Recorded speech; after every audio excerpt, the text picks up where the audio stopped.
New data from the Commerce Department showing the economy shrank from April to June. It's the second straight quarter where the economy declined and the latest sign that we may be headed for a recession, as some economists are saying we're already there. Chief economics correspondent Rebecca Jarvis has more on what that means.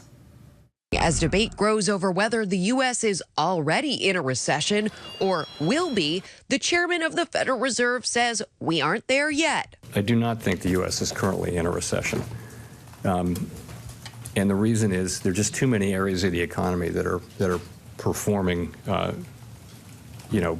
too well. President Biden striking an optimistic tone. If you look at our job market, consumer spending, business investment, we see signs of economic progress in the second quarter as well.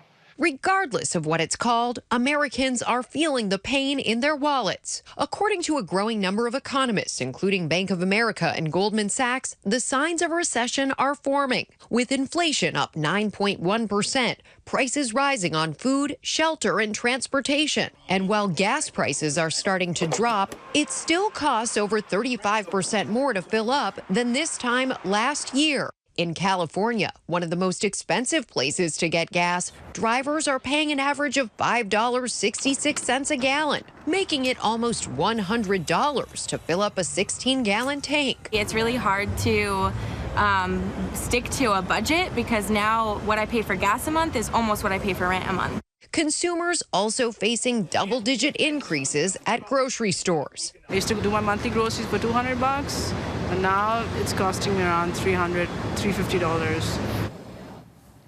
All right, Rebecca Jarvis, thank you so much. Let's bring in now ABC's business reporter Alexis Christoforous and ABC's politics reporter Brittany Shepherd for more on this. Alexis, Federal Reserve Chairman Jerome Powell, as you mentioned, says that we're not in a recession because too many areas in the economy are doing well. But some economists say that we are. So where do we really stand? Hi, Kira. I think the answer is it depends on who you ask. Yesterday, Treasury Secretary Janet Yellen also spoke publicly and said she does not believe we are in a recession yet. She also pointed to the strong parts of the economy, which continue to be consumer spending. We're still spending at a pretty good clip, even though we might be spending less on goods and more on services like travel. The Fed right now still trying to fight the highest inflation that we've seen in 40 years, the inflation rate above 9% last month. And we got a new report out today on inflation, and this is looking at inflation, a particular gauge that the Fed really focuses on. That is also at its highest level in decades. So those 4 interest rate hikes by the Federal Reserve not doing enough yet to trickle through the economy and start to bring those prices down. Another big area of the economy very strong, the job market. So a lot of folks are saying it's hard to have a full-blown recession when you have such a tight labor market. So, Brittany, the Inflation Reduction Act that Congress is working into the reconciliation package is a lot smaller than what Democrats had in mind when President Biden took office in 2021. But it still does quite a lot, right? How is it changing?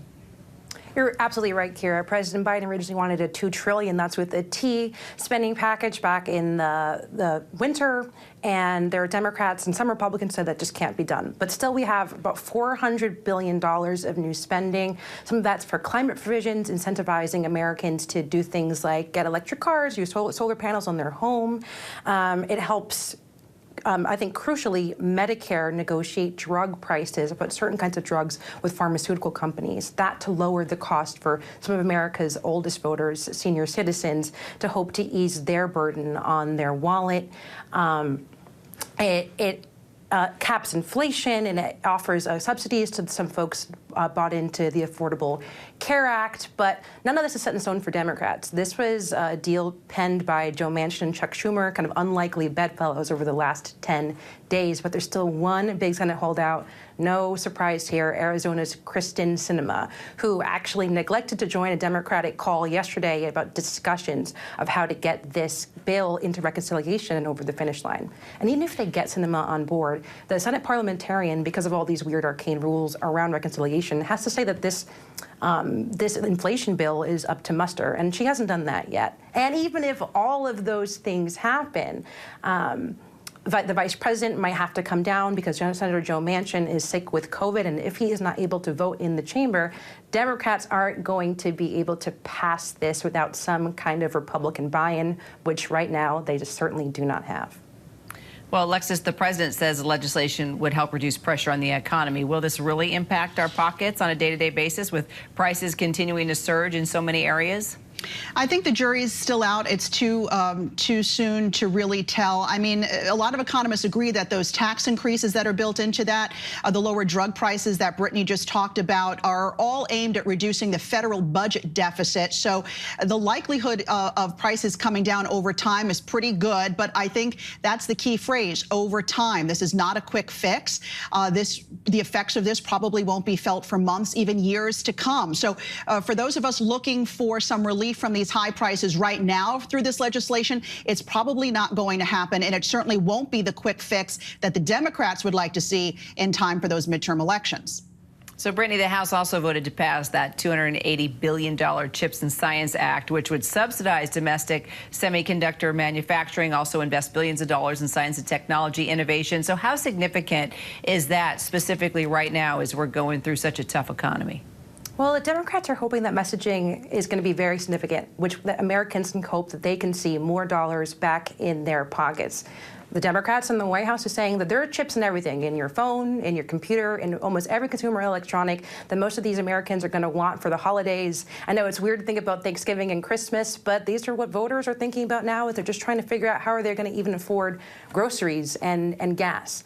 And they're hoping that messaging sticks. But like we just heard, it's unclear if even though that the semiconductor bill has been passed into law, the Senate and the House have both approved, it's unclear when Americans are actually going to see any of those dollars back in their wallet. And that's really, really nerve-wracking for the White House because they know that we're right up against August recess. There's really not much legislatively that can be done from now until November for those critical midterms. If they're unable to deliver, unable to prove, and unable to take a victory lap on this legislation, then voters really won't be happy and they won't be seeing the benefits of this.